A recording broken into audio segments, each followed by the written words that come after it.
જે રીતે મોહમ્મદ અકરમી આ નિવેદન આપી રહ્યા છે એમની પાછળનો આશય સ્પષ્ટ રીતે જ્યાં વાતચીત અટકી છે ત્યાંથી આગળ ધપાવવા માટે દબાણ કરવાનું છે। અમેરિકાને જેટલી જરૂર છે આ યુદ્ધ રોકવાની એટલી ઈરાનને પણ છે, કેમ કે એમનો જે આખો ક્રૂડ ઓઇલ બિઝનેસ છે ઠપ પડ્યો છે।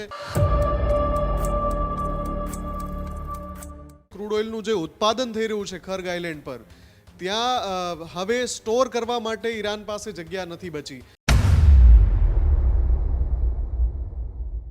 અમેરિકા અને ઈરાન જ્યાં સુધી ટેબલ પર નહીં આવે, સમાધાનનો રસ્તો નહીં નીકળે, જ્યાં સુધી સમાધાનનો રસ્તો નહીં નીકળે ત્યાં સુધી આ પરિસ્થિતિ આવી જ બની રહેશે। ઈરાનનો અમેરિકાને ફરી એક વખત ખુલ્લો પડકાર ફેંકવામાં આવ્યો છે। દુશ્મન દેશને ઈરાની સૈન્ય તાકાતનો અંદાજો ન હોવાની વાત જનરલ અકમીરી કરી છે। ઈરાની સેના યુદ્ધ માટે સંપૂર્ણપણે તૈયાર હોવાની પણ વાત એ જનરલે કરી છે। ત્યારે જ ન્યૂઝરૂમ ગુજરાતની યુટ્યુબ ચેનલને સબસ્ક્રાઇબ કરો અને ઇન્સ્ટાગ્રામ અને ફેસબુક પર ફોલો કરો। અપડેટ રહો, સત્યની સાથે રહો।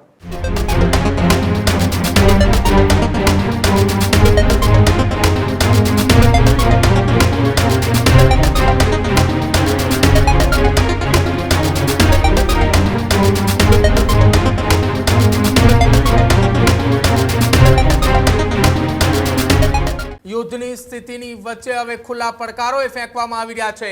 ઈરાનનો અમેરિકાને ફરી એક વખત ખુલ્લો પડકાર ફેંકવામાં આવ્યો છે। ઈરાની સેનાના પ્રવક્તા જનરલ મોહમ્મદ અકમીરીનું મોટું નિવેદન સામે આવી રહ્યું છે।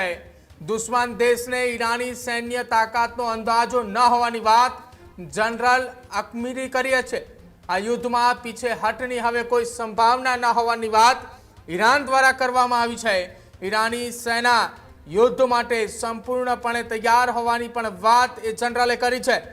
દુશ્મનના કોઈ ઈરાદા સફળ થવા ન દીધા હોવાનો પણ દાવો ઈરાની જનરલે કરી છે।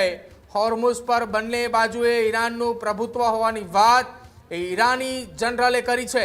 ઈરાની જનરલના નિવેદનને લઈને હવે ફરી એકવાર એ સમગ્ર દુનિયાની અંદર ચર્ચા શરૂ થઈ છે કે શું અમેરિકા જે દાવા કરી રહી હતી એ દાવાઓ હવે પોકળ સાબિત થઈ રહ્યા છે। દુશ્મન દેશને ઈરાની સૈન્યની તાકાત ન હોવાનો પણ ઈરાનના જનરલે કરી છે।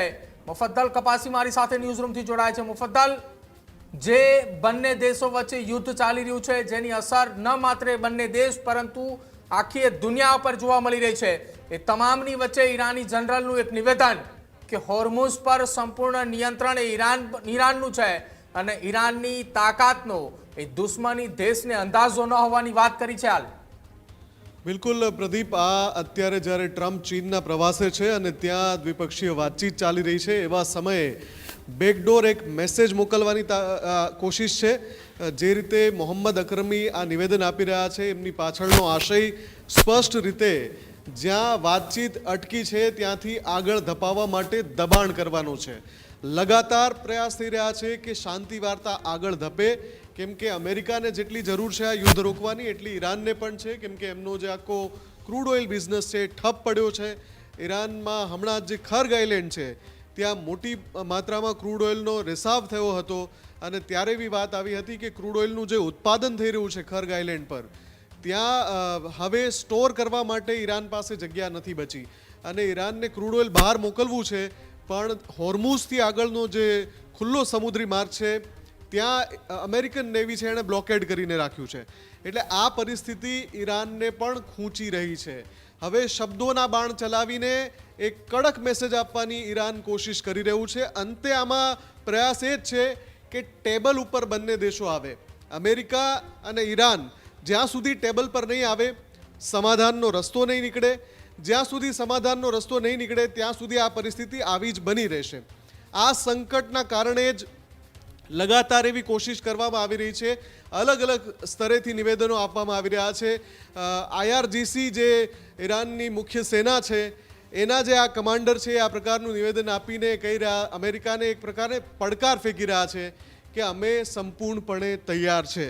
આ અહેવાલની સાથે એવો પણ અહેવાલ આવી રહ્યો છે કે ઈરાને જે સીઝ ફાયરનો સમયગાળો છે એમાં ફરીથી જો યુદ્ધની સ્થિતિ પેદા થાય તો જવાબી હુમલા કરવા માટેની તમામ તૈયારીઓ કરી લીધી છે। પોતાનું શસ્ત્રાગાર ફરીથી સજાવી લીધું છે અને એટલે જ જનરલ અકરમી કહી રહ્યા છે કે ઈરાન યુદ્ધ માટે સંપૂર્ણપણે તૈયાર છે. હકીકતમાં યુદ્ધ કરવા માટેનું કોઈ આહવાન નથી, હકીકતમાં યુદ્ધ માટેનો પડકાર નથી. આ પડકાર સીધી રીતે એક દબાણ બનાવવાની કોશિશ છે. જેટલા પણ વાર્તાકારો આમાં કોશિશ કરી રહ્યા છે કે બંને દેશને ટેબલ પર લાવે, એ વાર્તાકારોને આ મેસેજ આપવાની કોશિશ છે કે તમે જલ્દી ટેબલ પર લાવવાની કોશિશ કરો. એટલે શાંતિ વાર્તા ક્યારે શરૂ થાય છે એના પર નજર છે. ને ચીનના પ્રવાસે અત્યારે ટ્રમ્પ છે, એટલે વાયા ચીન પણ ઈરાન કોઈ મેસેજ અમેરિકાને આપવા માંગે છે, એટલે આ પ્રકારનું નિવેદન સામે આવ્યું છે એવું લાગી રહ્યું છે. પ્રદીપ, બિલકુલ આભાર મુફદ્દલ માહિતી સાથે જોડાવા બદલ. હજુ સુધી તમે અમારી ચેનલને સબસ્ક્રાઇબ નથી કરી તો અત્યારે જ ન્યૂઝરૂમ ગુજરાતને સબસ્ક્રાઇબ કરો, ફેસબુક અને ઇન્સ્ટાગ્રામ પર ફોલો કરો.